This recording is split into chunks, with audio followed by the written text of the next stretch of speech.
चलिए शुरू करते हैं एक पारिवारिक कहानी राधा की ससुराल।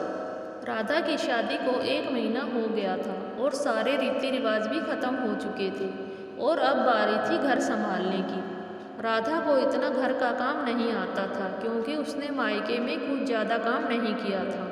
वैसे तो राधा की सास को ये बात पता थी क्योंकि शादी से पहले राधा की माँ ने सब बता दिया था। तो सास ने कहा, जो आप नहीं सिखा पाई वो मैं सिखा दूंगी। अब धीरे धीरे इसकी सास उसको थोड़ा थोड़ा रसोई का काम सिखा रही थी। तो आज मसालेदार सब्जी बनाना सिखा रही थी। तो सास ने राधा को लाल मिर्च सिलबट्टे पर पीसने को दी क्योंकि वह खुद भी इसी तरह से मसाले पीसा करती है। राधा ने जैसे ही सिलबट्टे पर मिर्च पीसना शुरू की उसके हाथों में जलन मचने लगी और मुंह पर भी पसीना आ गया। तो गलती से उसका हाथ मुंह पर लग गया तो उसके मुंह पर जलन मचने लगी और जलन की वजह से वह थोड़ा चीखने लगी। तो सबका ध्यान उसी की तरफ चला गया। तो सास ने पूछा, क्या कभी मसाले भी नहीं पीसे घर पर? तो राधा बोली, नहीं मम्मी जी, माँ ने कभी मिर्च पीसने ही नहीं दी, बस कभी कभी धनिया टमाटर काट देती थी। जब कभी भी मिर्च पीसने के लिए बोलती थी तो माँ बोलती थी, तुम इससे दूर रहो, जलन मचेगी। तभी सास बोली, चलो कोई बात नहीं, अब अच्छे से मुंह हाथ धोकर और थोड़ा घी लगाकर इससे दूर बैठ जा, थोड़ा आराम मिलेगा। लेकिन आगे से ध्यान रखना, सिलबट्टे पर मसाला पीसते समय चुन्नी से मुंह ढक लेना। राधा के हाथ अभी भी जल रहे थे और उसका मुंह भी लाल हो चुका था।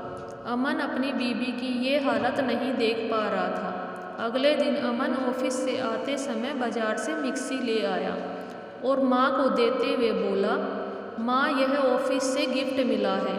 अच्छा हुआ अब तुम्हारा हाथ भी नहीं जलेगा, अमन ने तिरछी नज़र से अपनी बीबी की तरफ देखते हुए कहा। माँ ये सब हरकत देख रही थी। तभी माँ बोली, अच्छा जी, बीबी को एक बार जलन हुई, क्या हुई कि नई मिक्सी घर में आ गई और मैं इतने सालों से नहीं बताती तो क्या मेरे हाथों में जलन नहीं होती? अरे भाग्यवान, यह तो अच्छी बात है ना कि घर में नई मिक्सी आ गई। तेरी बहू ही इसका इस्तेमाल थोड़े ही करेगी, इसका फ़ायदा तो तुझे भी होने वाला है ना। पिताजी ने बात को संभालते हुए बीवी को चिढ़ाते हुए बोला, इसलिए तो कहता हूँ माँ, अपनी प्रॉब्लम बताया करो। आप ही सोचो, अगर राधा ने अपनी जलन छुपाई होती तो किसी को क्या पता चलता और क्या ये मिक्सी घर में आती? मुझे जैसे ही प्रॉब्लम का पता चला तो समाधान निकाल दिया। यह बात सच है कि राधा मेरी बीवी है, लेकिन यह भी बात तो सच है ना कि मैं आपका बेटा हूँ। अगर आपने ये बात मुझे पहले ही बता दी होती तो इस समस्या का समाधान पहले ही निकल चुका होता। आप अपने इस बेटे को कभी भी आजमा लेना, आपके लिए तो यह बेटा अपनी जान भी दे देगा। अमन ने अपनी माँ के साथ मजाक करते हुए बोला। माँ ने बेटे के मुंह पर हाथ रखते हुए गले से लगा लिया। राधा भी अमन का पूरे परिवार के प्रति और अपने प्रति इतना प्यार देखकर बहुत खुश थी और वह अपने आप को भाग्यशाली समझ रही थी कि मैं ऐसे परिवार में आई। शिक्षा, किसी परिवार में एक साथ रहना परिवार नहीं कहलाता, बल्कि एक दूसरे को समझना और एक दूसरे की परवाह करना परिवार कहलाता है।